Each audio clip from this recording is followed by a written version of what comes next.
Um estudo recente identificou uma associação entre a distrofia miotônica tipo 1 e o transtorno do espectro autista. Vamos entender.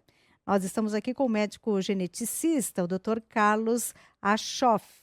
Dr. Carlos, muito boa Olá. tarde. Olá, Tânia, boa tarde a tua audiência. Bom, antes de mais nada, antes da gente entender, né, a relação entre o transtorno do espectro autista e a distrofia miotônica, o que é a distrofia miotônica, para quem ainda não sabe?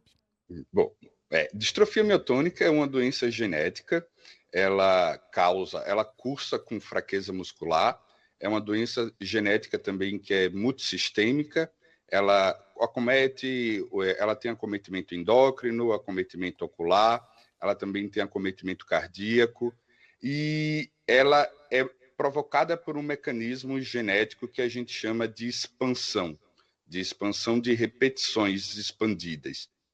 E esse estudo, ele mostrou uma associação entre essa expansão e os mecanismos moleculares que podem estar associados com autismo. Uau, então pera lá. A pessoa que tem a distrofia miotônica, ela sabe, é algo claramente perceptível. Claramente perceptível. Ela inicialmente cursa com fraqueza muscular, ela vai ter um fenômeno que, no caso, como é chamado de distrofia Pois não, desculpa. Pode falar. Opa. muscular, frequentemente no exame físico a gente percebe pela percussão do músculo. Ao percutir o músculo, isso gera uma contração muscular. Clinicamente, o paciente ele tem dificuldade, ele sente que o músculo está mais rígido e ele sente essa dificuldade para movimentação das mãos, principalmente, e frequentemente ela começa com fraqueza muscular na idade adulta, na vida adulta. Frequentemente a gente vai identificar em pacientes na vida adulta, e por ter o fenótipo ser autossômico dominante, ou seja, ter um risco de recorrência entre familiares do primeiro grau em 50%, filhos ou filhas de pacientes acometidos pela distrofia miotônica podem, já no neurodesenvolvimento, apresentar aspectos, traços autistas. E aí essa pesquisa tentou encontrar qual é a relação biológica entre a distrofia miotônica e o autismo. Então, e aí há uma relação. Não Isto, necessariamente uma pessoa que tem a distrofia miotônica vai ter o autismo. isto. Não necessariamente uma pessoa que vai ter distrofia miotônica vai ter autismo, e também o contrário é verdadeiro. Uma pessoa que tem autismo não vai ter a distrofia miotônica. Certo. Mas há uma chance grande. Eu não falaria uma chance grande. Eu falaria que a pesquisa ela tentou mostrar uma correlação biológica, quais são os mecanismos biológicos que estão associados em pessoas que têm distrofia miotônica, o porquê que ali teria transtornos do espectro autista, ou Uhum. traços do espectro autista. O espectro autista é uma questão genética? Na maioria dos casos, a gente ainda não acha qual é a base genética Hum. associada. O correto atualmente seria falar que são mecanismos multifatoriais que estão associados com o transtorno do espectro autista, mas há evidências de que as alterações no neurodesenvolvimento elas estão presentes desde o período da embriogênese, quando a gente está ali na barriga da mãe, e esses mecanismos eles provavelmente têm muita correlação genética. Para ter uma ideia, aproximadamente cerca de 30% das pessoas que têm transtorno do espectro autista, a gente consegue identificar uma base genética, mas provavelmente é pela quantidade de conhecimento que a gente tem atualmente, e isso pode mudar ao longo da próxima década ou das próximas décadas. Assim. Pode aumentar. Mas Pode existem aumentar. outros fatores também. Existem outros Ah, fatores que são estudados, mas ainda não se teve uma correlação tão forte entre fatores ambientais com o transtorno do espectro autista. É muito mais provável que são ou polimorfismos que estão associados, e aí vai ter a interação gene-ambiente, né, a interação ali no meio ambiente, que predispõe a pessoa a ter o transtorno do espectro autista. A pessoa já teria uma predisposição genética, mas alguma Isso, circunstância da vida dela pode favorecer o surgimento do espectro autista, é isso? A mesma pessoa, pode. numa outra circunstância, talvez não desenvolvesse? Isso não está tão bem claro, Tânia, É. mas isto é o que a gente consegue identificar atualmente, tá certo? E quando a gente não tem as bases genéticas bem evidenciadas em sua totalidade, a gente sempre vai ter possibilidades de fatores ambientais associados. Esses fatores ambientais podem ser múltiplos. Poluição, pode ser exposição a metais, exposição a determinados medicamentos, exposição a determinados vírus. Atualmente, não tem nenhuma associação forte entre esses fatores com o transtorno do espectro autista, mas existe com outros transtornos de neurodesenvolvimento, com malformações congênitas, por exemplo, deficiência de vitamina, né, B9, ácido fólico, associado com malformações do torbo neural. Isso existe uma evidência forte para a gente falar, mas para o autismo ainda não se evidenciou de maneira forte essa correlação. Do Hoje, ambiente. do ambiente. Hoje, o que a gente entende é que o transtorno do espectro autismo, do transtorno do espectro autista, ele é uma alteração do neurodesenvolvimento que vai estar associado com o cérebro, que é um cérebro que tem uma formação atípica e muito certamente são alterações genéticas que estão associados e que a gente não conhece em sua totalidade. Ou seja, é bem complexo o transtorno do É bem autismo? complexo. Isso, é bem complexo e cada paciente é diferente um do outro. Ah, tá. E há, de fato, uma forma. O cérebro é diferente. Isso, o cérebro é diferente. O Hum. período da embriogênese ali, da neurogênese, como ele foi formado, ele é diferente de um cérebro que não tem um transtorno de neurodesenvolvimento. E Agora, essa diferença já se dá, desculpa, na gestação, é isso? já se dá na gestação, já se dá na gestação. Agora, uma coisa é ele ser diferente, outra coisa é a gente ter ferramentas para conseguir identificar, que essas ferramentas ainda não são tão disponíveis para poder se identificar. Ah, quando nasce o bebê não dá para saber Não, se ele tem não. ou não outro. Aí vai pelo desenvolvimento deste bebê Isso, identificando os sinais. Agora, isso. agora tem também uma linha, eu não sei se isso aí, se essa linha ainda existe ou se as mudanças tecnológicas foram avançando e de que há um fator também de falta de estímulo, de linguagem, de relação com essa criança que faz com que ela desenvolva o transtorno do espectro autista. Ou seja, que É, seria uma questão de interação nos primeiros meses, sei lá quanto tempo de vida, na primeira isso. infância, talvez. Eu te diria que Hum, isto pode estar associado, mas potencialmente não é o principal fator, tá tá. certo? Teria que já ter uma Por quê? predisposição genética, né? Teria que ter algo que predispõe aquele cérebro a não aprender, a não atingir determinados marcos, a não ter uma boa interação social, a ter padrões rígidos. Porque, assim, o diagnóstico do transtorno do espectro autista, geralmente ele vai ser realizado por um psiquiatra da infância, ou por um neuropediatra, ou por um pediatra. O diagnóstico são critérios clínicos. Esses critérios clínicos, eles não podem ter outros fatores que expliquem. Então, por exemplo, é uma criança que teve pouca interação social pelas circunstâncias do convívio familiar. E ela não desenvolveu a linguagem no período certo, mas se você estimula e ela desenvolve e não tem outros comprometimentos, você conseguiu explicar qual era o motivo dela não ter Uhum. desenvolvido a linguagem no período certo. Então, No próprio DSM, né, que é o Manual Diagnóstico e Estatístico para Transtornos Mentais, ele coloca que não pode haver outro tipo de explicação para aquela condição. Então, é muito difícil a gente dizer com toda certeza, quando a gente não tem todas as bases etiológicas definidas, mas que pode ter, sim, contribuição, mas eu te diria que não seria o principal Não fator. seria o principal, Não, já um não fator seria o genético. principal. E quando a gente fala de um fator genético já na gestação, também estamos falando de algo hereditário da mãe, Ele pode ser hereditário, não da mãe, tá não da mãe certo? Do necessariamente. pai ou da mãe, ou de ambos.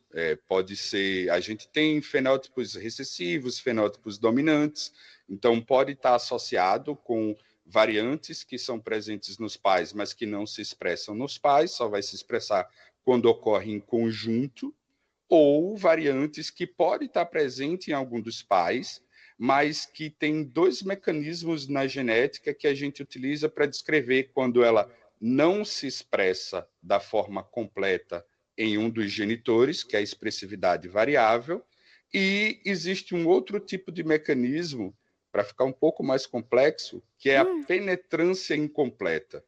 Eu posso ter uma alteração genética que me predispõe a ter determinados sintomas, né, sinais e sintomas, e que não se desenvolveu por completo em mim, mas no meu filho ou na minha filha. Um pai pode ter uma alteração genética Isto, que não tenha se manifestado isto, em termos práticos, mas o filho com a mesma condição genética pode manifestar. isto sim, E aí não se isto, sabe com por certeza. quê que isso acontece.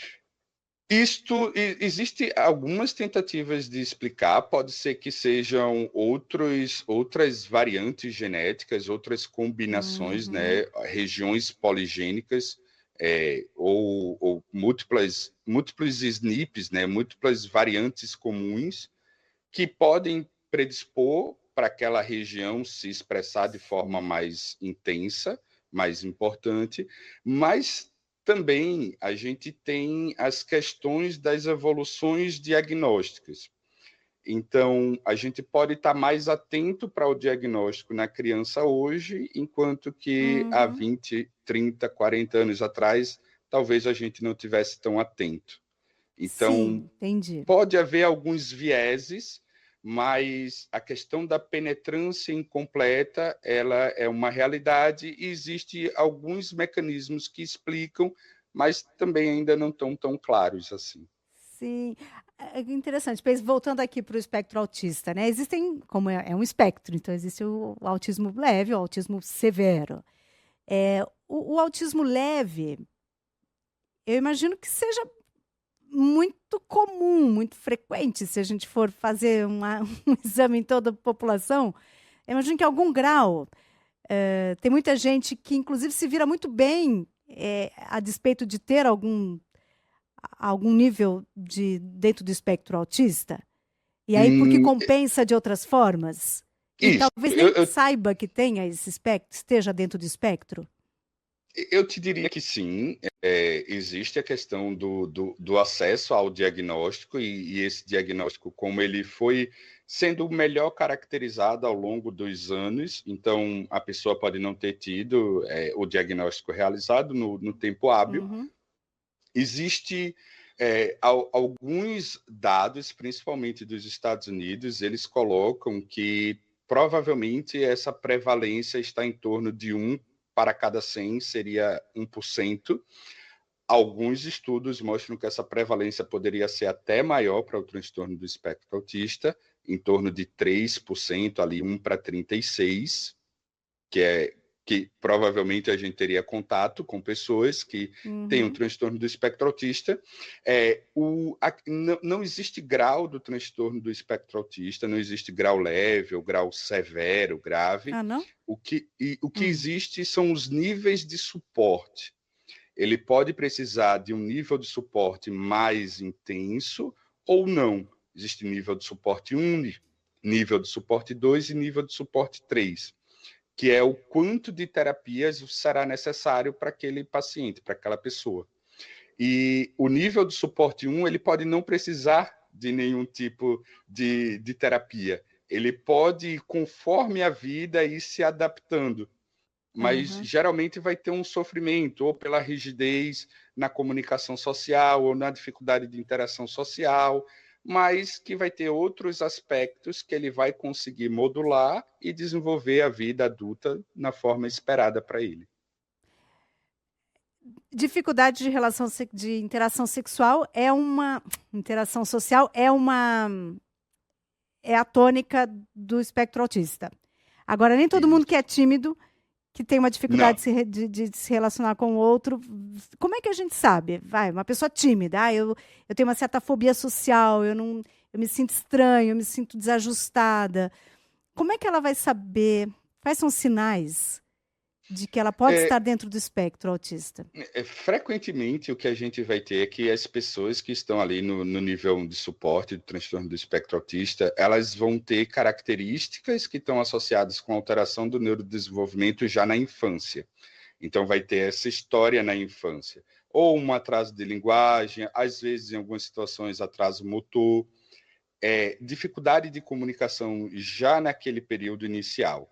Uma pessoa que é tímida, ela frequentemente não vai ter esse período de alteração de neurodesenvolvimento. Ela atinge os marcos do neurodesenvolvimento no período adequado, e mais questão de personalidade que vai evoluindo conforme. E frequentemente, quando são questões de personalidade, a pessoa é mais tímida, por exemplo, ela vai ter com determinadas pessoas, mas com outras não. Ou em determinados ambientes e outros não. Então, são essas situações que diferenciam. A pessoa com transtorno do espectro autista, ela vai ter essa dificuldade de interação social, de comunicação, e uma rigidez.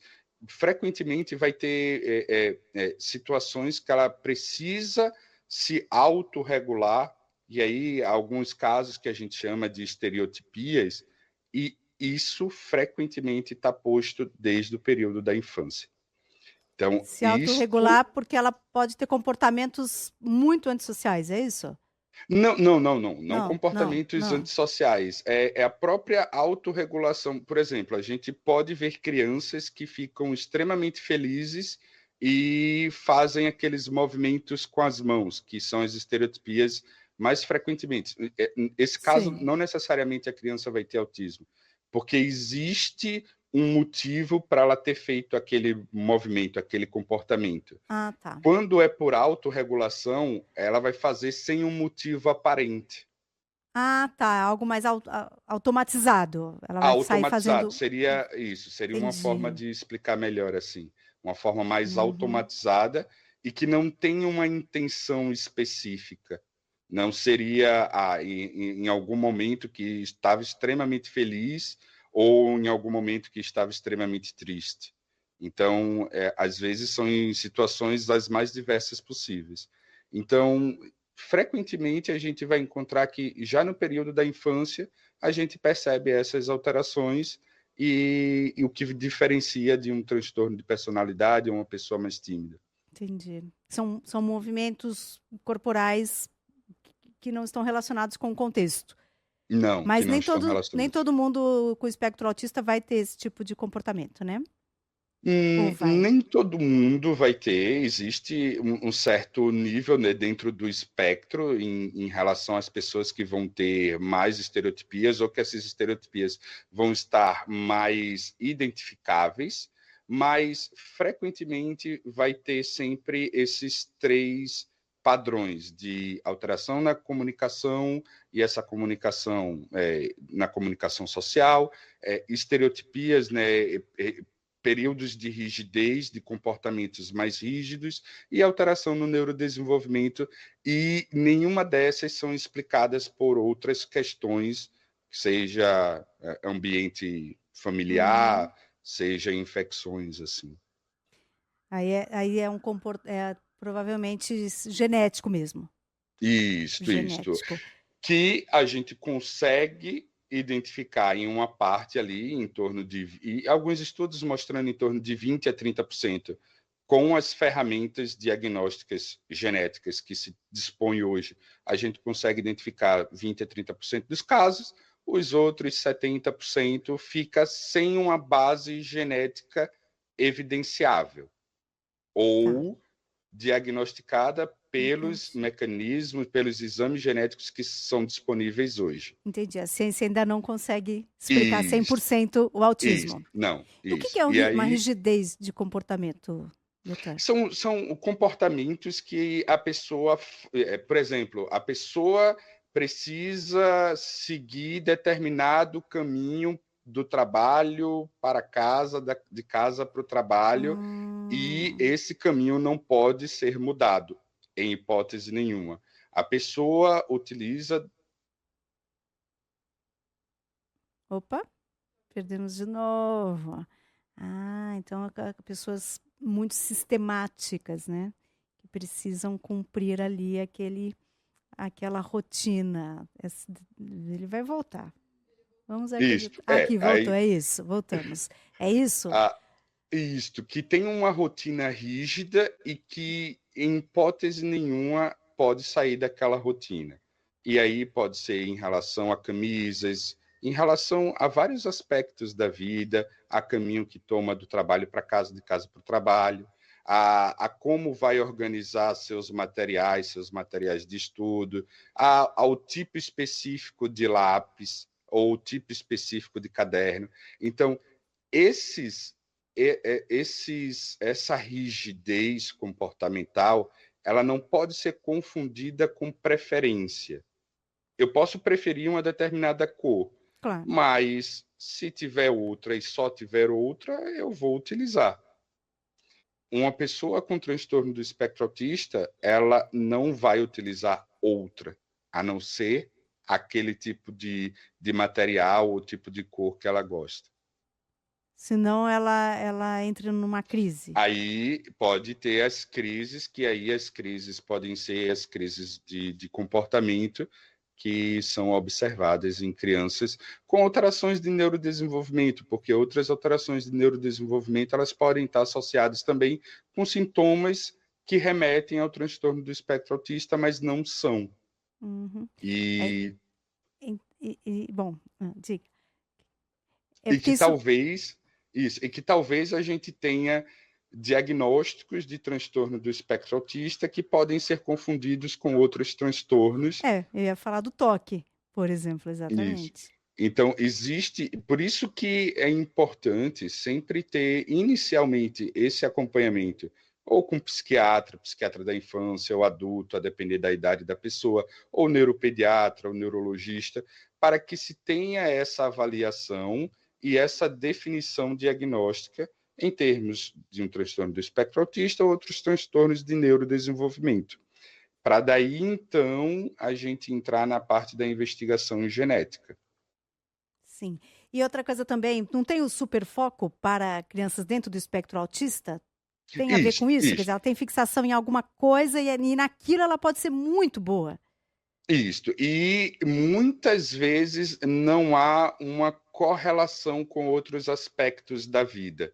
Então, a pessoa pode ser extremamente focada ou extremamente restrita a um tipo de conhecimento, mas não consegue transpor esse conhecimento para outras áreas da vida.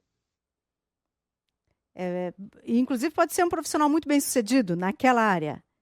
Pode ser um profissional muito bem-sucedido naquela área, mas sempre terá algum tipo de impacto negativo em relação às relações sociais, em relação às interações. O Elon Musk, Então, por exemplo, entraria? Claro que não dá para diagnosticar assim, né, sem conhecer o paciente. Mas parece que tem esse perfil, né? Quer dizer, ele é meio desconectado sei lá, das relações, de alguma lógica afetiva, talvez. É extremamente difícil diagnosticar alguém Lógico, quando você não mas é está um no tipo ambiente. que pode ser? Mas pode ser um tipo, sim. A gente, claro, as pessoas que têm transtorno do espectro autista, elas podem estar em meios que são meios acadêmicos, em meios científicos, em meios empresariais, isso não impede em nada, e pode sim. Pode ser né? sim. É porque você tem um super foco, né? E Isso. muito bom Mas naquilo, você se destaca. Isso. Mas existe sintomas, Tânia, que eles podem ser sintomas confundidores. Então, frequentemente você precisa ter mais de um aspecto para Sim, caracterizar a pessoa como um transtorno do espectro claro. autista. Eu imagino, Não é imagino que seja muito apenas um. complexo, né? E uma vez identificado, e como existem variadas abordagens, né? Não é graus, mas vocês Níveis vão de suporte. níveis de suporte.